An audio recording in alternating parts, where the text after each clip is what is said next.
Does the parliament do. आज हम लोग देखेंगे कि what does the parliament do, यानी पार्लियामेंट किया गया। पिछले क्लास में हम लोग क्या देखे थे कि हमारे जो कॉन्स्टिट्यूशंस मेकर बॉडी थे उसने पार्लियामेंट्री सिस्टम जो है ब्रिटेन से अडॉप्ट किया था, और इस पार्लियामेंट्री सिस्टम में देखे थे कि हम पार्लियामेंट्री सिस्टम में हमने क्या देखा था कि बाईकैमरल, चाहे वो सेंटर का हो चाहे स्टेट का, हम लोगों ने बाईकैमरल यूज़ किया था। बाईकैमरल मतलब कि एक लोकसभा होगा और दूसरा क्या होगा, राज्यसभा होगा इन सेंटर में। बट स्टेट में हम लोगों ने क्या देखा था, लेजिस्लेटिव असेंबली, और क्या देखा था जी, लेजिस्लेटिव काउंसिल देखा था। लेकिन इंडिया के सारे स्टेट में ये नहीं है कि आपको लेजिस्लेटिव असेंबली और लेजिस्लेटिव काउंसिल मिलेगा। तो उसमें हमने केवल 6 स्टेट देखा था जहाँ पर लेजिस्लेटिव काउंसिल और लेजिस्लेटिव असेंबली दोनों हैं। बाकी जितने भी स्टेट है आपको उसमें केवल क्या मिलते हैं, लेजिस्लेटिव असेंबली मिलती है। तो इसमें हमने ऑलरेडी देख चुका था कि लोकसभा का जो है, लोकसभा जो बाईकैमरल है उसमें लोकसभा जो है, लोकसभा और राज्यसभा के कुछ फंक्शन हैं कि आप देखते हैं कि राज्यसभा के जो मेंबर्स होते हैं वो राज्यसभा के मेंबर कहाँ से इलेक्ट होकर आते हैं। राज्यसभा के मेंबर जो होते हैं, जो स्टेट का लेजिस्लेटिव होते हैं, वहाँ के जो एमएलए होते हैं, रिप्रेजेंटेटिव स्टेट लेजिस्लेटिव के जो रिप्रेजेंटेटिव एमएलए होते हैं, वो क्या करते हैं, अपना एक रिप्रेजेंटेटिव भेजते हैं राज्यसभा के अंदर। वो लोग इलेक्ट करके क्या करते हैं, इनको राज्यसभा के अंदर भेजते हैं। इंडिया में राज्यसभा के जितने भी मेंबर्स हैं वो डिसाइड किया गया है 245, जिसमें आप देखेंगे कि 233 जो होते हैं वो क्या होते हैं, एमएलए, स्टेट एमएलए क्या करते हैं, उसको इलेक्ट करके भेजते हैं। और 12 मेंबर होते हैं, उनको क्या किया जाता है, 12 मेंबर जो है उनको नॉमिनेट किया जाता है बाय द प्रेसिडेंट। और वो पर्सन्स होते हैं जो अपने ही एरिया में क्या होते हैं, फेमस होते हैं। जैसे आप देखे होंगे कुछ इमिनेंट पर्सन को, जैसे आप देखे होंगे कि सचिन तेंदुलकर भी कभी आपके राज्यसभा के मेंबर रहे हैं, जया प्रदा भी आपकी राज्यसभा के मेंबर रही हैं, ठीक है। तो कुछ ऐसे लोग जो अपने अपने क्षेत्रों में वर्क किए उनको दिया गया है। इसके बाद राज्यसभा का ये भी देखा था कि राज्यसभा का जो होते हैं वो उसके मेंबर जो होते हैं उनका जो टर्म्स होता है वो 6 इयर्स का होता है, और राज्यसभा कभी डिसॉल्व नहीं होती है। राज्यसभा जो है वो एक परमानेंट बॉडी है, और राज्यसभा एक परमानेंट बॉडी है, मतलब कभी ये डिसॉल्व नहीं होते हैं। हाँ, इसके पर एवरी 2 इयर्स पर क्या होते हैं, इसके 1/3 मेंबर जो होते हैं क्या होते हैं, वो रिटायर्ड होते हैं। वही मेंबर हो सकता है कि री इलेक्ट हो जाए, और उसी समय वो 1/3 जो मेंबर्स होते हैं उनका क्या होता है, इलेक्शंस होता है। फिर हमने लोकसभा भी देखा। लोकसभा क्या होते हैं, लोकसभा वो सभा है, हाउस है, जिसमें हमारे इंडियन सिटीजन्स जिनको कॉन्स्टिट्यूशंस में राइट टू वोट उनको दिया गया है, उसके अकॉर्डिंग 80 इयर्स के जो भी होंगे वो क्या करते हैं, अपने वोट का यूज़ करते हैं। और एमपी, या आप स्टेट में बात करेंगे तो एमएलए का क्या करते हैं, इलेक्शंस करते हैं। और जो एमपी ये चुन कर आते हैं, इलेक्ट होकर आते हैं, वो किसके मेंबर होते हैं जी, लोकसभा का। आगे हम बात करेंगे कि इनके दोनों के पावर में क्या होता है, पावर को सेपरेट भी किया गया है। ओवरऑल जब हम पावर देखेंगे तो लोकसभा के पावर को ज़्यादा दिया गया है। ऐसा क्यों किया गया है, क्योंकि आप जानते हैं कि लोकसभा के जितने भी मेंबर्स होते हैं वो किसके रिप्रेजेंटेटिव होते हैं। तो जो हमारे प्रियम्बल में आप पढ़ते होंगे कि we the people of India, यानी हमारे जो कॉन्स्टिट्यूशन में जो पावर दिया गया है वो पावर किसको दिया गया है, वो पावर इंडियन सिटीजन्स को दिया गया। तो इंडियन सिटीजन्स को जो रिप्रेजेंट करता है वो हमारे कौन सा हाउस होता है जी, वो हाउस होता है आपका जो पीपुल्स का रिप्रेजेंटेशंस कर रहा है वो कौन सा होता है, लोकसभा। इसलिए लोकसभा को ज़्यादा पावर दिया गया। ये हम लोग नेक्स्ट टॉपिक में देखेंगे। आते हैं हम लोग यहाँ पर कि व्हाट डज द पार्लियामेंट। अब पार्लियामेंट क्या करती है, तो आप देखते होंगे कि पार्लियामेंट जो होती है वो एक सुप्रीम बॉडी होती है लॉ एंड रूल्स बनाने के लिए, लॉ मेकिंग बॉडी होती है। लेकिन लॉ मेकिंग के अलावे इसके कुछ और भी फंक्शंस हैं। जैसे आप देखेंगे कि इसके फंक्शन जो है, कुछ लेजिस्लेटिव फंक्शन का भी ये काम करता है, कंट्रोल करता है एग्जीक्यूटिव को, और उसको अकाउंटेबिलिटी का भी काम कराता है कि अगर आप इलेक्ट होकर आए तो आपका भी अकाउंटेबिलिटी बनती है, मतलब आपकी जिम्मेदारी होती है कि आप अपने वर्क को क्या करें, इंडियंस, या आप अपने वर्क को सिटीजन्स के लिए क्या करें, वर्क करें। कुछ अकाउंटेबिलिटी भी ये तय करती है, जिम्मेदारियां भी तय करती है कि आप अकाउंटेबल रहें, ऐसे नहीं कि काम को आप लापरवाही से करें। इसके बाद किसके बाद ये फंक्शन होता है एक फाइनेंशियल फंक्शन। जैसे आप देखते हैं अभी कुछ ही दिन पहले हमारे वित्त फाइनेंस मिनिस्टर निर्मला सीतारमण जो है वो 6th ये जो है बजट पेश किया था। तो जो एनुअल फाइनेंशियल स्टेटमेंट है या बजट्स है, ये क्या होते हैं, इसी में आपको क्या होते हैं, डिस्कशंस होते हैं कि आने वाले जो ईयर्स होंगे उसमें हम किन किन एरिया में हम कितना स्पेंड करेंगे मनी को, इन सब के बारे में यहाँ पर आपको क्या करना होता है, इंट्रोड्यूस करना होता है पार्लियामेंट के अंदर। तो ये भी एक फंक्शन होता है पार्लियामेंट का। इसके बाद आप देखेंगे रिप्रेजेंटेशंस की बात करेंगे।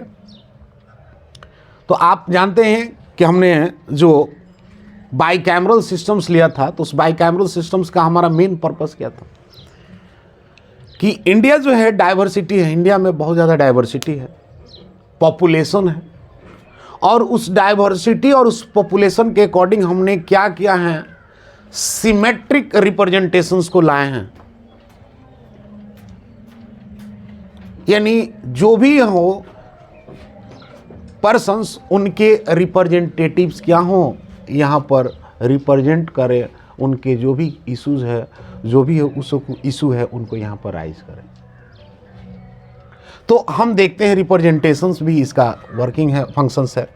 Debating function, most important function debating functions होता है। यानी कोई भी बिल्स होता है, वो बिल्स क्या होते हैं, आपको यहाँ प्रॉपर वे में क्या होते हैं, डिस्कशन और डिबेट किए जाते हैं। ठीक है। इसके बाद आप देखते हैं कॉन्स्टिट्यूशन फंक्शन। इसके कॉन्स्टिट्यूशन फंक्शंस भी होते हैं, जैसे power of the discussing the enacting the change of the constitution. यानी कॉन्स्टिट्यूशंस में कुछ भी चेंजेस करना हो, ठीक है, जो आज के डिमांड हो। कॉन्स्टिट्यूशंस हमारा जब बना था तो हम लोग 26 जनवरी 1949 को हम लोगों ने कॉन्स्टिट्यूशंस को क्या किया था, इनैक्ट कर लिया था, लेकिन उसके कुछ ही पार्ट को अडॉप्ट किया था। और फुली कॉन्स्टिट्यूशंस को हमने कब अडॉप्ट किया था, तो फुली कॉन्स्टिट्यूशंस को हम लोग 26 जनवरी 1950 को किया था।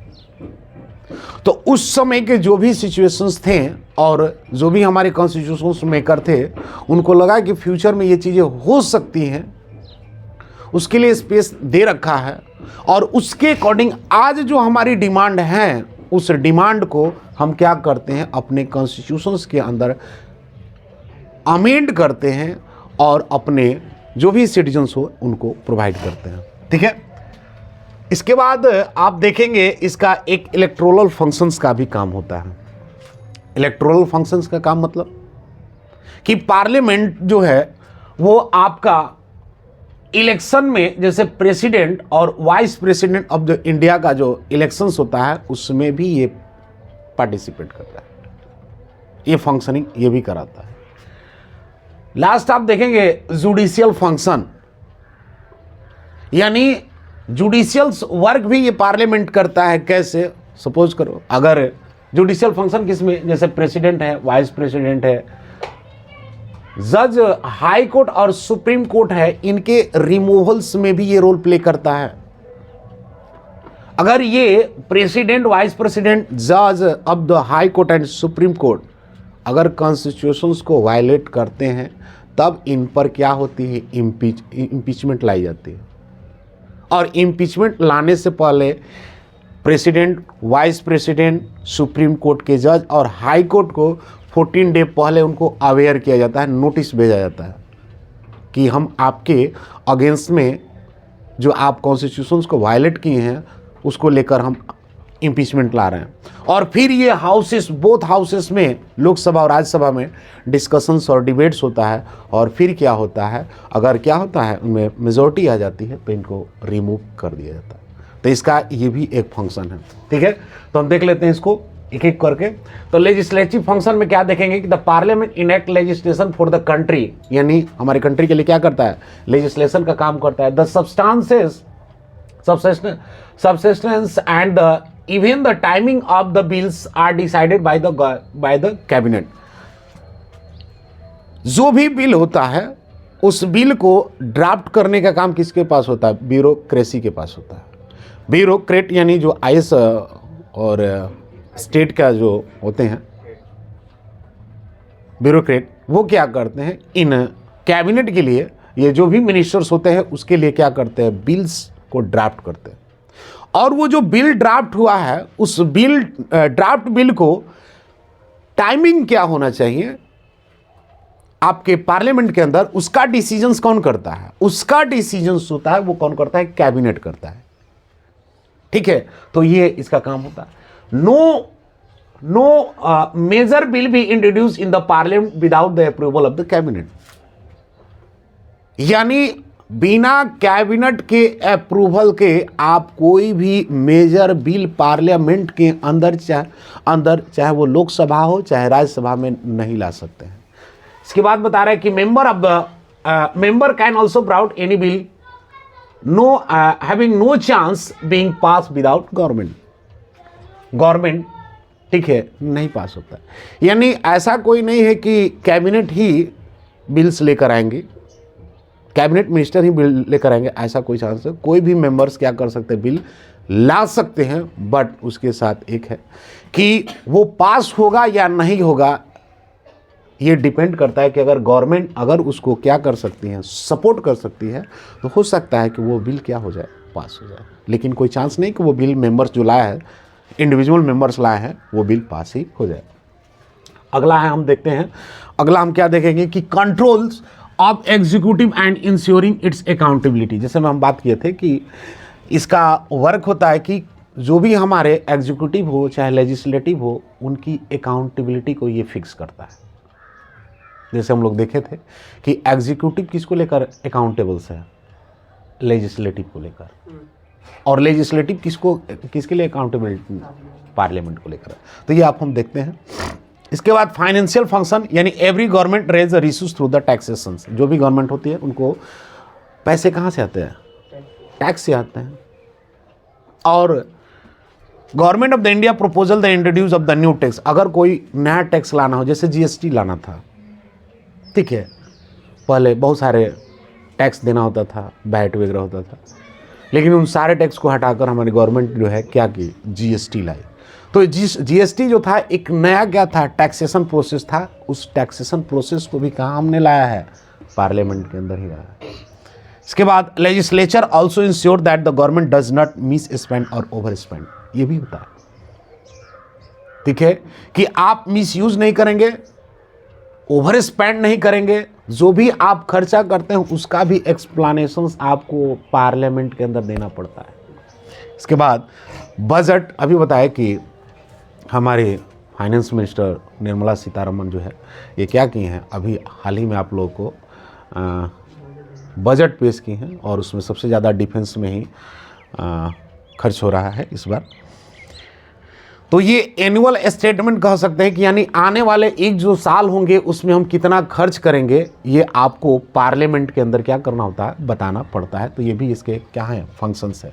इसके बाद रिप्रेजेंटेशंस की बात कर लेते हैं। रिप्रेजेंटेशंस की बात करेंगे तो पार्लियामेंट जो है, अभी बताया कि parliament represent the divergence view of the members from the different region, social and economic religious groups, यानी different part of the country के लोगों को जो उनका रिलीजन अलग हो, सोशल इकोनॉमिक्स ये सब चीज़ें अलग होती हैं। तो हमारे पार्लियामेंट के व्यूज़ होते हैं कि सबको क्या दें, हम सबको इक्वल रिप्रेजेंटेटिव दें, ताकि सबका अपना अपना इश्यूज क्या किया जाए, यहाँ पर सॉल्व किया जाए। ठीक है, थोड़ा देख लो उसको।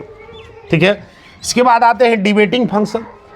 डिबेटिंग फंक्शंस में क्या देखते हैं कि जो भी हम अभी बताए कि डिबेट क्या होता है, डिबेटिंग फंक्शंस में बताए थे कि ये हाईएस्ट फॉर्म्स होता है डिबेटिंग इन द कंट्री, यानी जो भी हमारे बिल्स हो, पॉलिसीज़ हो, जब हमारे आते हैं पार्लियामेंट के हाउसेस में, चाहे कोई भी हाउसेस, लोकसभा में कह सकते हो या राज्यसभा में, तो वहाँ पर क्या होता है, उसका उस पर डिस्कशंस होता है, डिबेट होता है, तब जाके वो बिल क्या बनता है, लॉ बनता है, एक्ट बनता है। ठीक है, लेकिन एक यहाँ पर ये हमने जब बाइकैमरल में देखा था कि बाइकैमरल में एक हमारे पास क्या होता है, एडवांटेज है बाइकैमरल सिस्टम का कि यहाँ बिल ट्वाइस टाइम्स क्या होते हैं, डिस्कशन होते हैं। सपोज दैट कि हमने हैस्टी मैनर्स में कोई बिल को पास कर दिया, एक हाउसेस थे, बट दूसरा हाउस उसको क्या कर सकता है, उस हैस्टी बिल को क्या कर सकता है, स्टे कर सकता है, उस पर दोबारा से डिस्कशन करा सकता है। तो कहने का मतलब क्या कि जो जल्दीबाजी में जो डिसीजंस है, बिल्स को पास किया गया है, एक हाउसेस दूसरा हाउसेस उसको क्या कर सकता है, करेक्ट कर सकता है। ठीक है, member are free to speaks any matter without the fear. यहाँ मेंबर जो भी जाते हैं, चाहे एमएलए हो, चाहे एमपी हो, स्टेट में एमएलए एमपी, आपको यहाँ पर वो क्या कर सकते हैं, फ्रीली, कोई बिना हेजिटेशन, कोई बिना डर के यहाँ पर कोई भी बिल आता है तो उस पर क्या करता है, अपनी बातों को रखते हैं। आप इवन ये भी देखते होंगे कि कहीं कहीं लेजिस्लेटिव असेंबली में माइके चला के मार देता है सब, तो इतना फ्री ये लोग रहता है कि कभी कभी मारपीट भी कर देता है सब।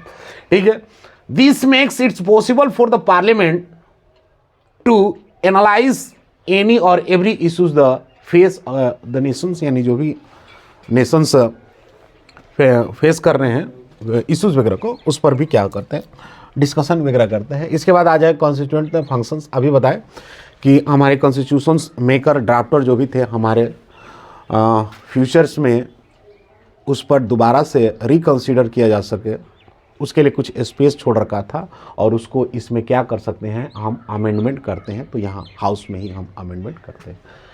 इलेक्टोरल फंक्शंस, यानी ये जो इसका भी वर्क होता है, फंक्शंस एक है कि जो प्रेसिडेंट हो और वाइस प्रेसिडेंट ऑफ इंडिया का जो इलेक्शंस होता है उसको फंक्शनिंग्स करते हैं। Proposal for the removals of the vice president and जज of the high court and judicial. अभी बताएं कि इसका एक जुडिशियल फंक्शन भी है, जिसके अंदर ये है कि अगर प्रेसिडेंट और वाइस प्रेसिडेंट या हाई कोर्ट के जज या सुप्रीम कोर्ट के जज हैं, उनको रिमूवल्स करने का भी इसके पास फंक्शंस है। अभी हम बात किए थे कि इसको 14 डे पहले आपको नोटिस देना होता है, और इसके बाद जो है ये इन पर इम्पीचमेंट का प्रोसेस स्टार्ट होता है। अब इम्पीचमेंट क्यों लाया जाता है, तो अगर ये लोग जो हैं, चाहे president, vice president, supreme court के जज और हाई कोर्ट, कॉन्स्टिट्यूशंस का वायलेशंस करते हैं, तब जाकर इन पर इम्पीचमेंट लाया जाता है। कोई भी हाउसेस में लाया जा सकता है, कोई इसमें बाउंडेशन नहीं है। आइदर वो लोकसभा में ला सकते हैं, चाहे राज्यसभा में ला सकते हैं। ठीक है, चलो नेक्स्ट।